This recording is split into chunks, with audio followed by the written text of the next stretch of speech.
The legal world is buzzing, and thanks to the latest breakdown, we finally have a roadmap of the chaos. But before we get into the snarky PR tactics, we have to address the giant elephant in the room that could end this case before a jury even sits down. We are currently in that awkward radio silence phase of a lawsuit.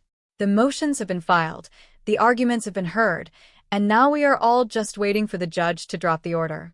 As the video points out, this wait isn't just annoying for us, it's a nightmare for the legal teams.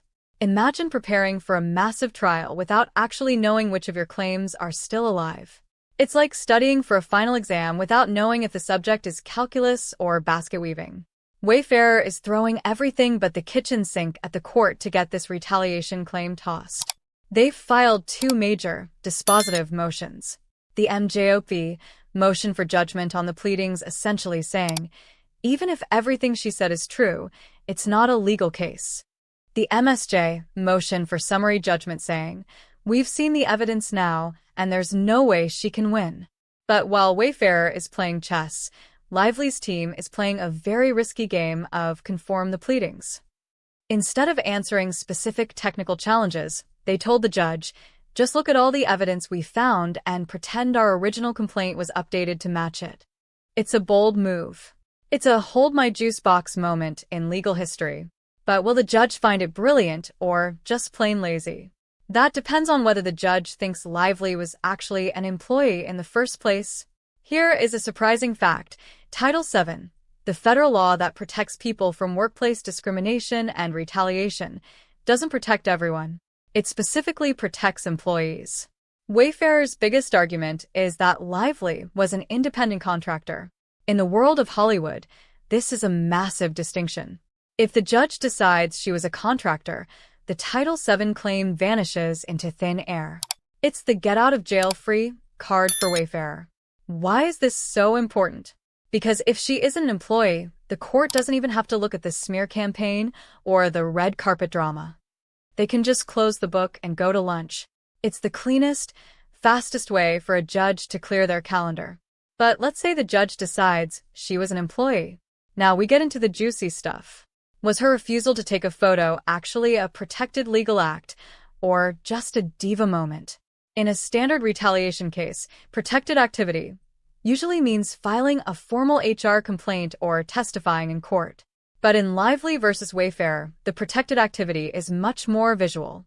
Lively's team argues that her refusal to stand in pictures with the Wayfarer parties was a silent protest against illegal harassment. They claim she was refusing to participate in the illusion of a safe workplace. Under Title VII, an action is adverse if it would deter a reasonable person from complaining about discrimination. Lively says that because she wouldn't play along with the photo op, Wayfarer retaliated by hiring a crisis PR firm to smear her name in the press. Think about that for a second. If you didn't want to take a selfie with your boss, and your boss responded by hiring a PR team to tell the world you're difficult to work with, would you ever complain to HR again? Probably not.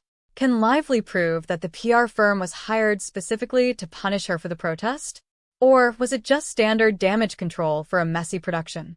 In law, there's a concept called but-for causation. As in, but for the fact that I refused the photo, the smear campaign would never have happened. This is where the case gets shaky. Wayfarer can argue a million other reasons why a PR firm was hired. Maybe the movie was tracking poorly. Maybe there was other drama. While the facts are thin, there might be enough of a he said, she said dispute to let the case go to a jury. And let's be honest, a jury in a room with a famous actress and a big faceless studio is a wild card. However, even if she gets to trial, winning is a different beast. To a jury, they hired a PR firm might not sound as scary as they fired me. Is a smear campaign enough to win a multi-million-dollar verdict? While we aren't all starring in blockbuster movies, sadly, the Lively versus Wayfarer case offers some massive moments for anyone in the modern workforce. The court's decision is looming, and when it drops, it will send shockwaves through the industry. Now, we want to hear from you. Do you think refusing to take a photo should be considered a protected activity? Or is Lively reaching too far by blaming the studio's PR moves on her silent protest? Drop a comment below, share this breakdown with your fellow legal nerds, and let's debate. Is Wayfarer a bully, Or is Lively just playing a very expensive game of PR